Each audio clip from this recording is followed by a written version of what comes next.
شيزر فيريتول شير دچكن بتحصل غالا نخل باش داقلاتيتن نوختيتش بوليس خوچنك قيس عيد لي ارز دوالج جيو ال فينا اوتوقع يازدو نوواي газету архет кадыры амыц археолч полк белху хилч гезмахмаев сулейман детюшол полис холатинчо дицен шанохчучо нахлюч бохборх и нахт эхо байрх лац гезмахмаев шатюшол дарацо bütç mürah dağlatsa masyaxstaglуч ларбина үш кадыры цархч полка цо ицен лячнех qoytse yozetin tant adinch тазыр башхылш Gezmahmayes dahiyedin şey belna ostiye saraliyev Süleymaniye nahbo üç dağlatçıtın xırıqlat. Çoğu masalalek aydın sadaqan muskiyev mahmi. Amşadin ırksih qiyat narkotik şküverzin. Şeğdaytın zulum badu üç talımç tüyeşoldin xıla saraliyes. Цундел иза вина чардо Gezmahmayes.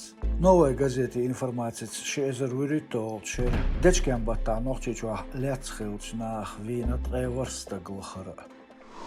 Versiçu da hacin Fransın o şezutçunç berşt şezer pritol şeradün marka vexen nochçuçur savel saduy iles. Var berdu saduy. Dokdolçun itşo jimxçun var boltbolş. Fransir muhajir ağaç benizam doxoş. Versiçuen pasportçiyen daqarn yine saduyun deport. Ставрополь мех губернатор Владимир, мех министр кабинет Болхюхин, вице-премьер Золотарев Александр Баккайканыш ецец дуаз лацинчултя.